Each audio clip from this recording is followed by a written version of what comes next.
जो संस्कार की जो बात कही गई है उसमें ऋतुकाल की बहुत बड़ी महिमा है।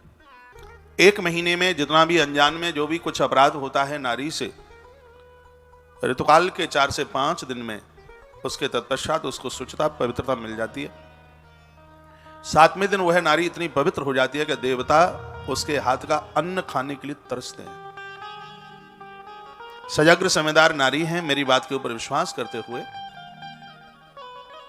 ऋतुकाल का 7वां दिवस हो, स्नान नहा धो करके वह रसोई सजाएं और भगवान का भोग लगाएं। श्रीनाथ के 56 भोग से बढ़कर के रसोई हो जाएगी। यह प्रभाव आपके घर को तीर्थ बना देगा, आनंद भर देगा। मैं कुछ गर्भकाल से पूर्व की कुछ चर्चाएं करता हूं। ऋतुमती नारी ऋतुकाल धर्म से लेकर के 16 दिन तक वह संतान को जन्म देने की अधिकारिणी होती है। 16 दिन के बाद तो वासना है, भोग है, उसमें गर्भ में संतान नहीं आती। वर्णन किया है कि ऋतुकाल का 4था दिन है। पति पत्नी के संबंध में 4थी रात्रि के संयोग से संतान तो गर्भ में आ जाएगी, लेकिन अल्पायु कभी भी मृत्यु को प्राप्त हो सकती है। 4था दिन ऋतुकाल समय में 4था दिन पति और पत्नी का संबंध जिनके माध्यम से गर्भ में संतान आती है, पुत्र का ही जन्म होगा 4था दिन, लेकिन अल्पायु वाला होगा, कभी भी मृत्यु हो सकती है। पुत्र की प्राप्ति तो होगी लेकिन कम उम्र वाला। एक एक बात को बहुत बारीकी से सुनना। ये 4था दिन वंश निर्वंश हो जाए, ऋतुकाल के 4थे दिन बच्चों को, संतान को जन्म देने की सोचा भी न जाए, तो 4 दिन ये निकल गए। अब है 5वीं रात्रि। 5वीं रात्रि को पति और पत्नी का जो संबंध है वो बेटी को 100% जन्म देगा। उसमें कन्या का जन्म होगा, पुत्री का जन्म होगा। 6वीं रात्रि ऋतुकाल धर्म से जो 6वां दिन है, पति और पत्नी का संबंध संतान को जन्म देगा, पुत्र का जन्म होगा, लेकिन मध्यम आयु वाला बच्चा होगा, न कम होगी उम्र न ज्यादा होगी। तो संतान को जन्म देने के लिए ऋतुकाल का 6वां दिन भी ठीक नहीं है, बढ़िया नहीं है। उसके बाद में है 7वीं रात्रि। ऋतुकाल की 7वीं रात्रि, इसमें पति पत्नी का संबंध होगा, बेटी गर्भ में आएगी और ऐसे बेटी का जन्म होगा जो जीवन में बांझ रहेगी, उसको कोई भी संतान नहीं होगी। 100% कन्फर्म, बेटी को संतान नहीं होगी। पति और पत्नी का संबंध 7वां दिन ऋतुकाल का 7वीं रात्रि, दोनों के माध्यम से नारी के गर्भ में आने वाली संतान 100% बेटी होगी, और ऐसी बेटी होगी कि जो अपने गर्भ से किसी भी संतान को जन्म नहीं दे पाएगी। तो ऋतुकाल के प्रथम दिन से लेकर के 7वें दिन तक पति और पत्नी का संबंध बिल्कुल भी ही नहीं होना चाहिए। अब रही 8वीं रात्रि। 8वीं रात्रि को पति पत्नी का संबंध गर्भ में पुत्र की स्थापना करता है, गर्भ में पुत्र चल करके आता है, और ऐसा पुत्र जो जीवन में कभी गरीबी को नहीं झेलता, वो संपदा वाला होता है। ऐसे पुत्र का जन्म 8वीं रात्रि को। 9वीं रात्रि। 9वीं रात्रि का पति पत्नी का जो संबंध है, ऋतुकाल का 9वां दिन, 9वीं रात्रि, इनके माध्यम से गर्भ में कन्या चल करके आती है। कुछ बड़ी अद्भुत बातें हैं जहां त्रुटियां और गलतियां होती हैं और उसकी वजह से बहुत कुछ भोगना पड़ता है, बहुत तकलीफ होती है।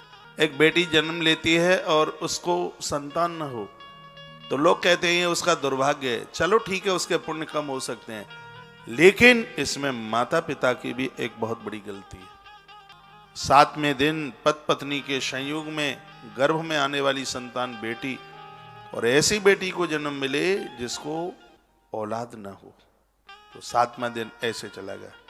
8वें दिन में पुत्र, अच्छे पुत्र की कामना की गई है। 9वें दिन में बेटी, और ऐसी बेटी जिसके आगमन पर घर में धन की वृद्धि होती है और वो धनवान परिवार में जाती है, अच्छे घर में जाती है, अच्छे परिवार में जाती है। पति पत्नी का 9वें दिन का संबंध एक ऐसी बेटी को जन्म देता है जिसको संभ्रांत परिवार मिलता है, और उसके आगमन पर, उसके जन्म पर माता पिता के घर में संपत्ति की वृद्धि होती है, घर में पैसा बढ़ता है। कि 9वें दिन के पति पत्नी के संबंध में जन्म होने वाली ये कन्या के उसके भविष्य की बात, उसके परिणाम की बातें कही। पहले तो मैं निवेदन करना चाहूंगा कि बात समझ में आ रही है? एक बात जयकारा लगाइए, बोले बांके बिहारी लाल की जय। 9वीं रात्रि धनवान पुत्री को जन्म देने वाली ये रात्रि है।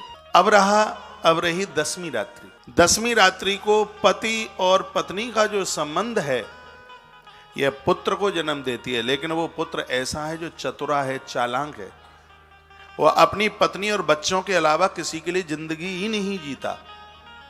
वृद्धावस्था में माता पिता को अनाथालय वृद्धाश्रम पहुंचा दे तो कोई बड़ी बात नहीं है, ये बिल्कुल हो सकता है। ये 10वीं रात्रि का जो संपर्क है पति पत्नी का, वो एक चतुर और एक चालाक बच्चे को जन्म देती है ये रात्रि। इसलिए हमारी ऋषियों की दृष्टि में पुत्र के जन्म के लिए 10वीं रात्रि को, बेटा तो जन्म लेगा तो ये 10वीं रात्रि भी कोई बहुत ज्यादा ठीक नहीं है। अब आइए 11वीं रात्रि। 11वीं रात्रि है ऋतुमती धर्म की, जो उससे गिनती की जाए तो 11वीं रात्रि बेटी को जन्म देगी, कन्या को जन्म देगी। कन्या सुंदर होगी, ठीक होगी, बढ़िया होगी, लेकिन माता पिता की बात नहीं मानेगी। ये 11वां दिन। 12वां दिन सर्वोत्त पुत्र, सर्वोत्तम माता पिता का आज्ञाकारी। ऋतुकाल के प्रथम दिन से लेकर जो 12वीं रात्रि है, द्वादशी रात्रि है, इसको उत्तम पुत्र के लिए माना गया। अच्छे बेटे को जन्म देने के लिए बताया गया है। ये सर्वोत्तम शब्द है, ऐसा पुत्र जन्म दे। ये लिखने लायक बातें हैं। देखिए, मैं व्यासपीठ पर बैठा हूँ, मैं सनातनी हूँ, और बहुत बातें मैं यहाँ से पर्दा डाल करके कहता हूँ। कुछ बातें मैं ना कहने की इच्छा में ना होता हुआ भी मुझे बोलना पड़ता है। इन ग्रंथों को पढ़ा है। ये 11वीं रात्रि 12वीं रात्रि है, सर्वोत्तम पुत्र को जन्म देती है। 13वीं रात्रि है, वो कन्या को जन्म देती है। ऐसी कन्या जो अपने मन मुताबिक विवाह करे, जिसके पति के लिए वर्ण वो स्वयं उसका चुनाव करती है। ये 13वीं रात्रि है। कन्या को जन्म देने के लिए 13वीं रात्रि ठीक नहीं है, बढ़िया नहीं है, अच्छी नहीं है। 13वीं रात्रि पति पत्नी का संबंध 100% कन्या को जन्म देगा। वो कन्या मन मुताबिक विवाह करेगी, अपनी स्वेच्छा से चलेगी, एक भी बात नहीं मानेगी, ना पति की ना पियर की। ये 13वीं रात्रि। अब है 14वीं रात्रि। 14वीं रात्रि में पति पत्नी का संबंध पुत्र को जन्म देने वाला है 100%, और इसकी प्रभावता यह है कि सर्वगुण संपन्न वह बालक होगा, ईश्वरीय सत्ता में प्रकट होगा। जो एक मानव जाति में पुरुष के अंदर जितने भी गुण होने चाहिए, वह 14वीं रात्रि में माता पिता के संपर्क से मां के गर्भ में आने वाली वह संतान पुत्र के रूप में होगी। एक प्रमाण आता है, कथा आती है। 14वीं रात्रि शकुंतला और राजा दुष्यंत का संबंध, संपर्क, इसने इस धरती पर श्री भरत को जन्म दे दिया। उसके बाद में है 15वीं रात्रि।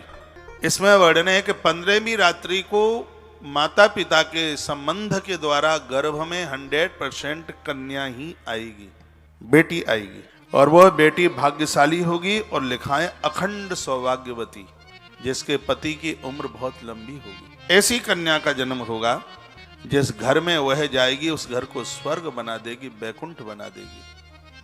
तो पुत्र जन्म के लिए 14वें दिन से बढ़िया रात्रि नहीं है, और बेटी के लिए 15वीं रात्रि से बढ़िया और कोई रात्रि नहीं। कुछ हैं, लेकिन सबसे बढ़िया पुत्र के लिए 14वीं रात्रि और कन्या के लिए 15वीं रात्रि। इनको बहुत ज्यादा शुभ माना गया है। 16वीं रात्रि तक वर्णन किया गया है। आज्ञाकारी संतान पुत्र ही चल करके आता है। इन बातों का जो वर्णन किया गया है वो बातें बड़ी